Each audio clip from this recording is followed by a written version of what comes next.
Before I tell you this, I want you to picture a man who has everything: land that runs farther than a horse can travel in a day, cattle he can't count, money stacked so high it stopped meaning anything to him. Now picture that same man going pale and silent at the sight of one tired woman standing in a doorway with flour on her hands. I watched it happen. I was standing close enough to hear him breathe. My name doesn't matter much, but I was the foreman of that ranch for 31 years, and in all that time I never saw a thing that humbled me the way this did.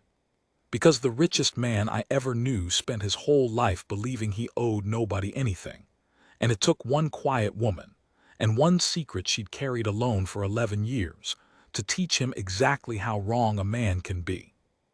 If you've ever loved someone and walked away thinking it was the strong thing to do, if you've ever found out the truth too late to undo the cost, stay with me. This one is going to sit in your chest a while. Let me tell you about Holt Bannister, the bride he never claimed, and the child whose existence broke him open like dry ground in the first rain. The morning Holt Bannister stopped being the hardest man in the county, the wind was already wrong. I noticed it before I understood it. I've worked cattle since I was 9 years old, and a body learns to read whether the way other folks read newspapers. That morning the wind came down off the ridge carrying dust instead of cool, and the heifers were bunched against the north fence the way they do before something they can't name. I was leaning on the corral, working a splinter out of my thumb with the small blade of my pocket knife. A habit my late wife used to swear would put me in an early grave one fidget at a time, and I remember thinking, Jubal, that sky's holding its breath.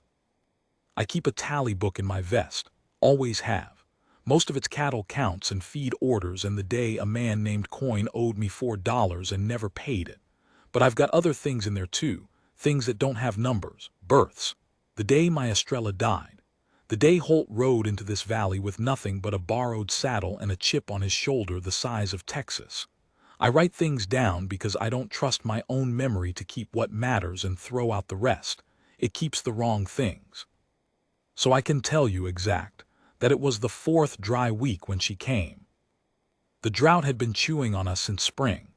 Bannister land was the only spread in the basin with water still standing, on account of Holt had bought up the only good creek frontage years back, bought it the way he bought everything in those days, fast and cold and a little cruel, before the seller understood what he was losing. Folks hated him for it.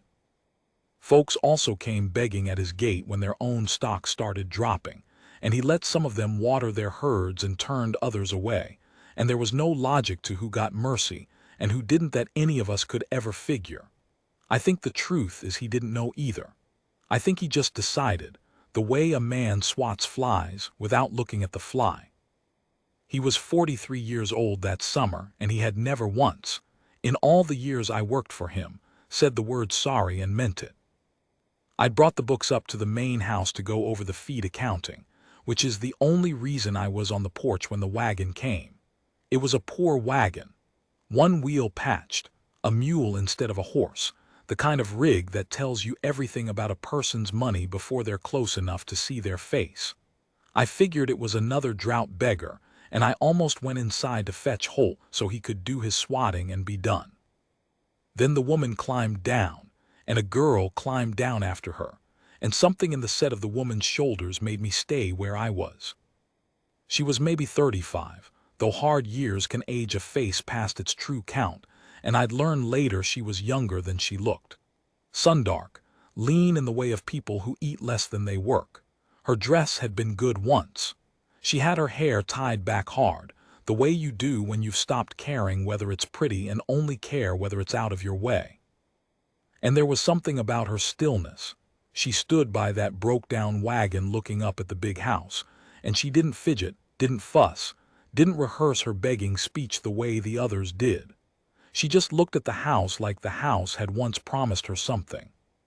The girl beside her was the thing that snagged me, though. 11, maybe 12. Skinny as a fence rail, and she had a way of tilting her head when she studied a thing, chin down, eyes up, a little sideways, that I knew. I'd seen that exact tilt 10,000 times across a card table and a branding fire and 100 arguments about cattle prices. It was Holt's. The girl had Holt's head tilt on her, plain as a brand. I felt the back of my neck go cold, and the wind picked at the pages of my tally book like it wanted to write something itself. "Help you, ma'am," I called down. She looked at me and her eyes did a quick measuring thing, deciding I wasn't the one she'd come for. "I'm looking for Mr. Bannister," she said. Her voice was low and even and tired all the way down. "Holt Bannister. Tell him," she stopped, started again. "Tell him Della Mercer's at his gate." I have written down a great many names in my time. That one I didn't need to write. I'd heard it exactly once before, years back, drunk, out of Holt's own mouth, and he'd never said it again and had looked at me the next morning like he'd kill me if I brought it up. So I never did. Della Mercer, the bride he never claimed. I went to fetch him with my heart, going like a colt against a gate. He was in the study with the windows shut against the dust, which was a habit of his, sealing himself up in the cool dark while the country baked outside. He was a big man gone a little soft at the middle the way wealthy men do, but his hands were still a working man's hands, scarred and competent. And when I told him there was a woman named Della Mercer at the gate, I watched those hands stop dead in the middle of what they were doing. He didn't ask who she was. He didn't say Della who. He just stood there with his back to me for long enough that I started to feel I'd intruded on something I had no business near. "Is there a girl with her?" he said. Not a question. He already knew. "Don't ask me how. Some men carry their reckonings around so long they can smell them coming." "Yes," I said, "about 11. His shoulders went down a half-inch, like something had been laid across them. "11," he repeated, soft, and there was a whole arithmetic happening behind that word, a counting back of years, and I watched his face do the sum and arrive at an answer that frightened him. He went out to meet her without his hat. I'd never once seen Holt Bannister step outdoors without his hat. Small thing. But I noticed it, the way you notice a clock that stopped. I'm going to tell you what happened on that porch the way I saw it, and I'll try to be honest about the parts where I didn't understand. Because the truth is I spent the next several days piecing it together, and even now there are corners of it I had to take on faith. Holt came down the steps and stopped a good 10 feet from her, like there was a fire between them and he couldn't gauge the heat. And Della Mercer looked at him, looked at the rings on a man who'd once had nothing, the good boots, the soft middle, all the years of money sitting on him, and something in her face went hard and then, worse, went sad. Like she'd hoped, against everything she knew, that he'd be the same young fool she'd known. And he wasn't. He was just rich now. "You found water," she said. It wasn't a greeting. It was an accusation with no anger in it, which is the worst kind. "Della," his voice came out wrong, half its usual size. "My stock are dying," she said. "I didn't come for me. I came because there's nowhere left in this basin with a creek running and you own it, and I have 40 head that'll be dead inside the week and a girl to feed through winter." She lifted her chin. "I'll pay for the water. I don't have much, but I'll pay. I'm not asking you for charity, Holt. I learned a long time ago not to ask you for anything." The girl stood by the wagon, watching the two grown people the way children watch when they know the conversation is really about them. She had a corn-husk doll clamped under one arm, too old for it, holding it anyway, the way you hold a thing when the world's gone uncertain. And she did the head tilt, studying her own mother's face, and Holt saw it. I watched him see it. His whole body went still in a way I can't rightly describe. It was the stillness of a man who's been walking around for years thinking the floor was solid and just felt it give. He looked at that girl. At the tilt of her head and the set of her jaw and the dark Bannister hair, and you could see him doing the arithmetic again, the years, the leaving, the math of it, and arriving, finally, 11 years too late, at the answer he should have stayed long enough to find the first time. "Della," his voice had gone to almost nothing, "is she?" "Don't," Della's voice cut him clean off, flat and final. "Don't you say it out loud in front of her. She doesn't know. And you don't get to be the one who tells her not after. She stopped, pressed her lips together, got herself back under control with an effort that I, an old man who's buried a wife, recognized and ached at. You'll water my stock or you won't. That's the only thing between us I came to settle. And then the girl, who'd been watching all of this, piped up the way children do at exactly the wrong moment, clear as a bell across the dusty yard. Mama, is this the man who didn't want us? I have written down a great many sentences in my tally book over the years. I wrote that one too later, sitting up alone with a lamp, because I knew I'd want to remember the exact shape of the thing that broke Holt Bannister in half. He made a sound. I won't pretend it was words. It was the sound a strong man makes when something hits him in a place he forgot he had. Della took the girl by the shoulder. Hush, Sarah Bate, but gentle, always gentle with the girl I'd learn. However hard she'd gone everywhere else, she stayed soft there. Holt stood in his own yard with no hat and no words, the richest man in the county, looking at a child who just asked her mother whether he was the man who hadn't wanted them. And for the first time in all the years I knew him, I watched Holt Bannister have absolutely no idea what to do with his hands. He'd swatted this fly without looking 11 years ago. Now it had a name and a head tilt and a corn husk doll, and it was standing in his yard asking the only question that mattered. Water them, he said finally, hoarse to me, not to her, like he couldn't look away from the girl long enough to address her mother. Water all of them, put them on the North Creek, tell the boys. Della's jaw tightened. I said I'd pay. You won't pay me a thing. And there was something raw in it, something that had nothing to do with charity and everything to do with a debt he just realized he couldn't ever cover. Della, you won't pay me 1 red cent. Not now, not ever. She looked at him a long moment. Whatever she saw, it didn't soften her, but it confused her, I think. She'd come braced for the cold man. She hadn't planned for this one. We'll camp by the creek till the stock's strong enough to move, she said carefully, the way you set down something you don't trust not to break. Then we'll go. I don't want anything else from you, Holt. I made my peace with what you are a long time ago. Then she turned the mule and the broke-down wagon around and took her daughter, his daughter, down toward the North Creek, and Holt Bannister stood in his yard and watched them go, and didn't move for so long that the dust gathered on his shoulders. I came down and stood by him after a while. I didn't say anything.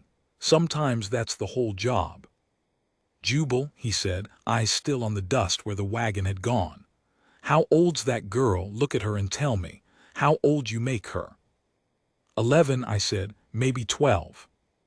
He nodded slow, did the math one more time out loud like saying it would make it less true. I left in the spring of 76, he said. I rode out and I told myself I'd come back for her once I had something to offer, and then I had something, and I never went back. He swallowed. I told myself she'd have moved on, married, forgot me. I built a whole life on telling myself that so I wouldn't have to go and find out different. The wind picked up. The sky was still holding its breath. There's a thing she's not telling me, he said. I can feel it. There's something underneath all this she's holding on to. He was right, as it turned out. He was right about that down to the bone. But it would be days before any of us learned what Della Mercer had really come to settle, and by the time we did, the dry sky would have finally let go, and not in the way any of us wanted. They camped by the North Creek for 9 days before the truth came out, and I want to tell you about those 9 days, because they were where I watched a man learn how to be a father in reverse, backward, late and clumsy, as a newborn calf. Holt didn't go down to the creek the first day, or the second. He'd ride out to the high pasture and find a reason to sit his horse on the ridge where he could see the little camp, the wagon, the smoke from their fire, the small figure of the girl moving among the cattle. He'd sit up there an hour, 2 hours, watching, and then he'd ride back to the house and shut himself in the dark study and not eat the supper the cook left out. I'd known him a long time. I'd seen him bury his pride to make a deal and seen him break a man's spirit over 40 acres without losing a wink of sleep. I had never seen him afraid. He was afraid now, afraid of a child the size of a fence rail. "Go down there," I finally told him on the third evening when I found him on the porch staring at the creek smoke. "I'm not generally a man who advises his employer on his personal affairs, but I'm an old man and old men get a kind of license. Whatever you're working up the nerve for, the working up is worse than the doing. I learned that burying my wife. The dread is heavier than the grief. Go down there before the dread breaks your back." He went down the next morning. He took a sack of peppermints he'd had me ride into town special to buy, which is the most foolish and the most tender thing I ever knew him to do. A man worth a fortune, fretting over whether a child would like peppermint or horehound, settling at last on both, just in case. I didn't go with him, but Sarabate told me later in pieces the way children tell things, so I can give you the shape of it. He came into their camp and Della went stiff as a fence post, and the girl looked up from the calf she was tending, and Holt stood there holding a paper sack of candy like a man holding a live coal. He didn't know how to start, so he did the only thing he knew, the thing he was good at. He looked at the calf, a sickly thing, scours and bone, and he crouched down beside the girl and said, "This one's dehydrated. You've been giving it the salt water." And the girl, who knew cattle the way a child of a struggling rancher knows cattle, said, "We ran out of salt a month ago." So he taught her, right there, how to make the rehydration drench from what they had, how to hold the calf's head, how to dribble it in slow so the animal didn't choke. And the girl watched him with that head tilt and did exactly what he showed her, and the two of them got that calf up onto its feet by noon, and Sarabate grinned at him, Della's daughter, grinning at the man who didn't want them, not knowing. And Holt Bannister, who I once watched negotiate a man out of his family home over coffee, had to turn his face away so the child wouldn't see what it did to him. Della watched the whole thing from the wagon. She didn't stop it, but she didn't soften either. There was a wall in that woman I didn't understand yet, a thing harder than just an old wound. He left the peppermints. He came back the next day, and the next. Here's what I pieced together about the years between, because the story doesn't sit right unless you have it. Holt and Della had been promised to each other young, not by their own choosing entirely, but the way it was done then. Two poor families tangling their fates together over a parcel of bottomland that Della's father owned and Holt's father wanted. There was a marriage arranged. There was even a date set. And there was, and this is the part Holt told me himself, much later, near the end of all this, with whiskey in him and his guard finally down, there was love in it too. It wasn't only the families. The two of them had wanted each other. That was the cruelest thread of the whole thing. It would have been easier if it had only been arrangement. But Holt was 22 and proud and poor, and he'd gotten it into his head that he couldn't marry Della and bring her to a dirt floor life. He decided, alone, without telling her the real reason, that he'd ride west and make something first, then come back and marry her proper, with money, with a house. He told her he'd be back by winter. He told himself he was doing it for her. That's the lie at the center of most of the cruelty men do to the people they love. "I'm doing this for you." He rode off to do something for her that she never asked for and didn't want, and he left her behind to wait. She waited. She waited through that winter and the next. And somewhere in the waiting she found out she was carrying his child, and she wrote to him, sent the letter to the only address she had, a way station out west where he'd said he'd be, and the letter never reached him, or reached him and got lost, or reached him and, well, that was the question that sat under everything, wasn't it? Whether he'd known. Whether the man had run from a woman, or run from a woman and a child. Holt swore to me he never got the letter. I believe him. But here's the thing I came to understand, the thing that's harder and truer. It doesn't entirely matter whether he got the letter, because he'd already done the thing. He'd already left her waiting on a promise while he chose his pride over her, before there was ever a child to know about. The child only raised the price of a debt he'd already run up. Della had the baby alone. Her father had died by then. Her family's bottomland got swallowed up the way poor people's land does. She married a kind, sickly man named Mercer a few years on, for the protection of a name for her daughter mostly, and Mercer knew it and didn't mind, and by all accounts was decent to the girl and to Della both. Mercer gave Sarah Bate his name and a little failing ranch, and then he died of a fever 4 years back and left them the both of it, the name and the failing. So Della had spent 11 years turning herself into a woman hard enough to keep a child alive on a dying ranch in a basin owned, water and grass, by the man who'd left her. She'd watched Holt Bannister get rich on the very land her people lost.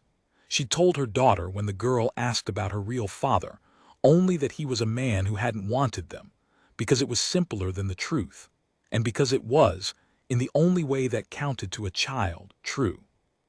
And then the drought came, and the only water left was his, and she'd had to choose between her pride and her daughter's survival.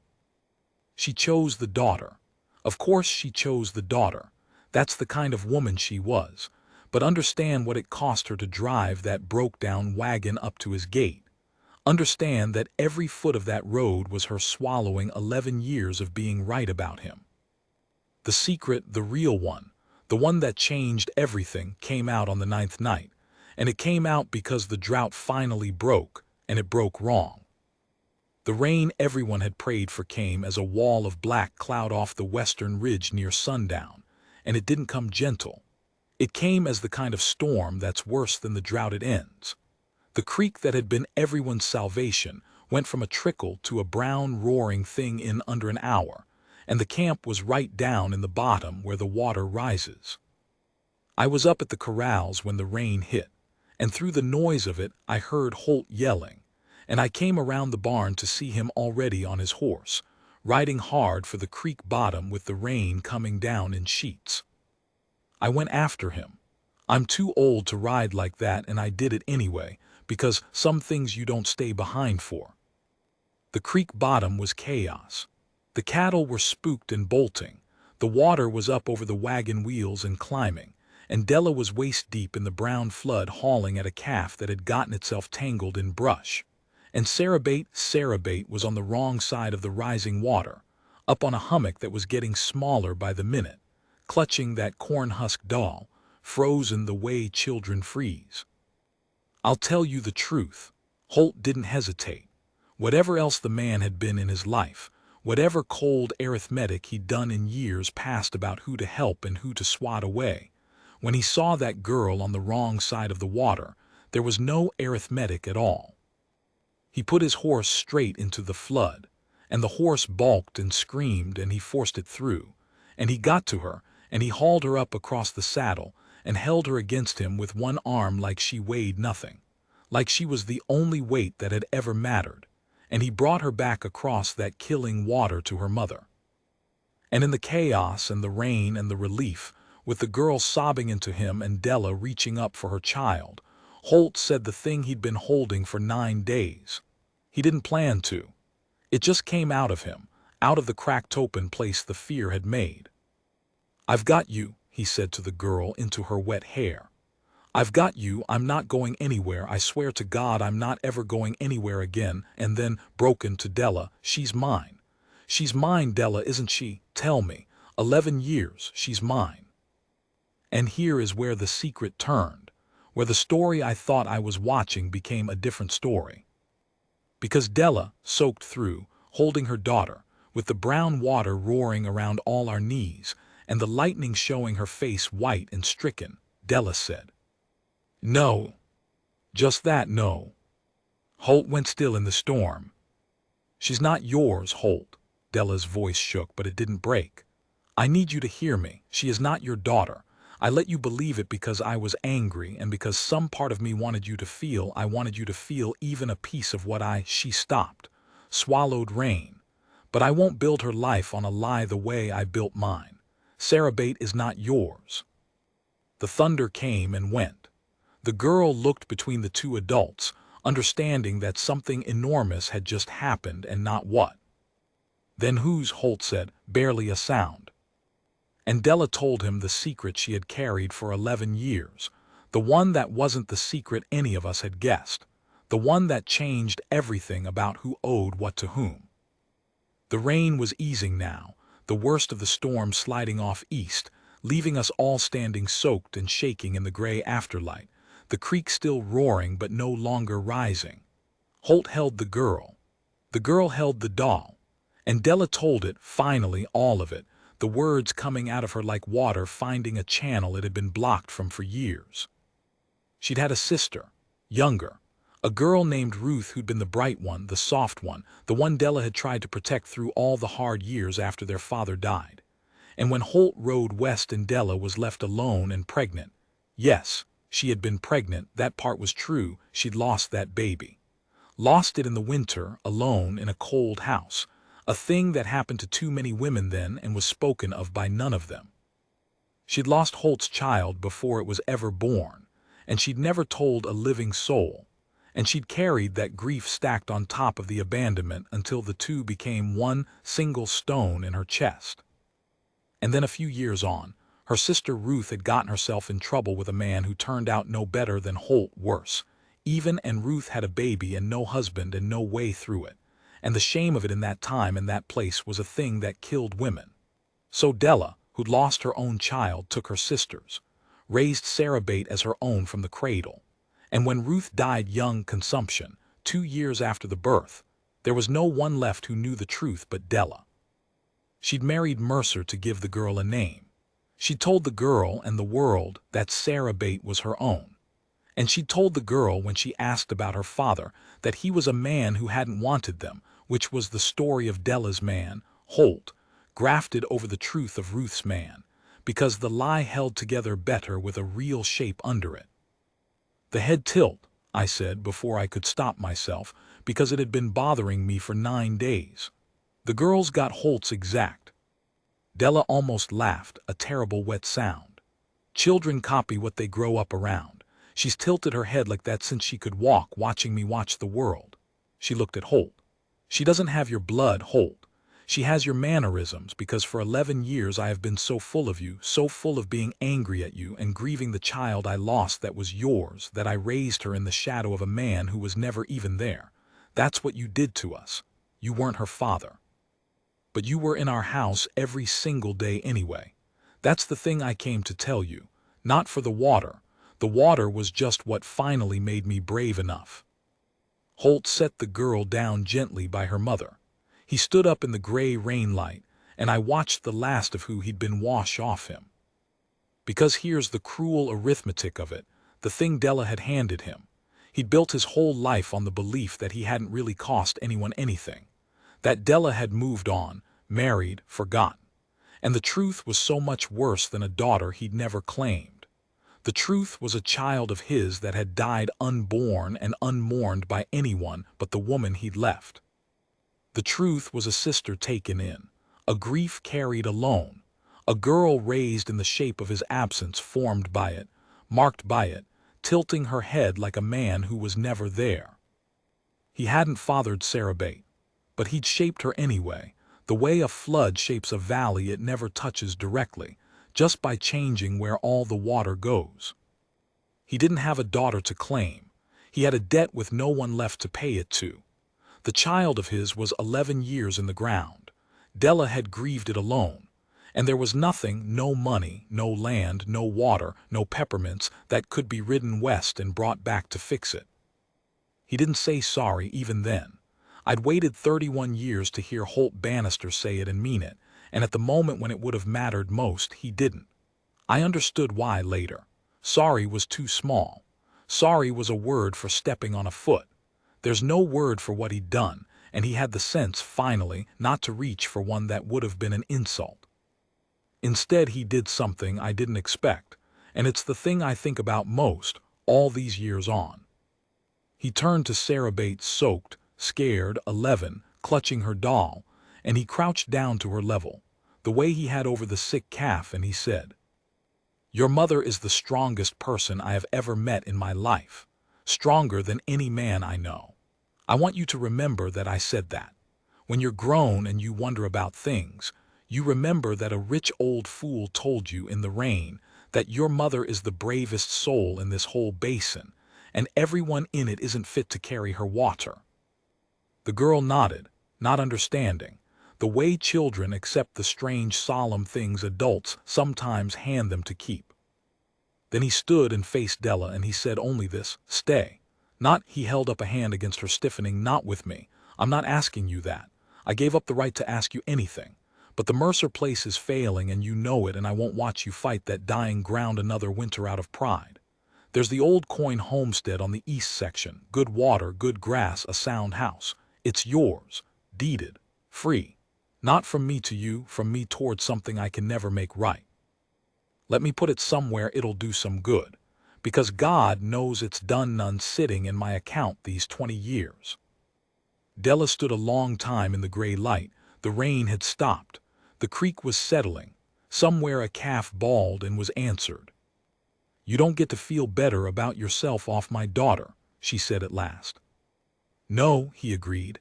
"I don't. That's not what it's for. It's for her. And maybe for the one I never got to meet. Not for me. I'm done doing things and calling them for somebody else when they were always for me." He almost smiled, terrible and tired. "Took me a while. Took me about 11 years too long." And that finally was the closest thing to sorry the man had in him. Not the word, the understanding underneath it. She took the homestead. Not for him, and not even all the way for herself, for the girl, the way she'd done everything for the girl. She made him put it in Sarah Bates' name, not hers, so there'd be no mistaking it for anything between a man and a woman. He agreed without an argument. I think he was glad to have one true thing he could do with his hands. They never married. Of course they didn't. Some breaks don't mend. They just stop being open wounds and become old scars you nod at. But she stayed in the basin, and the girl grew up on good grass with good water, and over the years a kind of careful peace grew between the three of them that I don't have a name for and won't insult by trying to make tidy. Holt changed after that. Not all at once, not like a conversion in a tent meeting, slower, the way ground heals after a flood, by inches, by seasons. He started letting the drought beggars water their stock, all of them, without the cruel coin flip of his moods. He gave more away than he kept. The county that had hated him stopped hating him, and a few even mourned him when he passed, years on, an old man in his bed, with Della sitting by him at the end, though they'd never been man and wife. There, because she was the only one left who'd known him young, and the only one who'd known exactly the size of what he owed, and the only one who could tell him in his last hours that the unborn child she'd grieved alone, she would now grieve a little less alone. I wasn't in the room for that.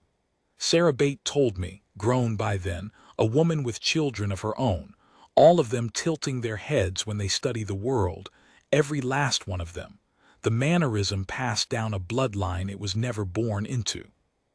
I keep it all in my tally book, the births and the dyings and the $4 Coyne never paid, and on one page in my own bad hand, the sentence a little girl said in a dusty yard before any of us knew what we were standing in the middle of. "Mama, is this the man who didn't want us?" I read it sometimes, on dry mornings when the wind comes wrong off the ridge, and I think about how the answer turned out to be both simpler and crueler than anybody guessed. He hadn't wanted them. That was true, and it had cost a life nobody ever saw and shaped a child he never sired, and emptied out the heart of the richest man I ever knew. He spent a fortune trying to set it right. I don't think he ever did. But I watched him try, every day, for the rest of his life, and there are worse things to write down about a man than that.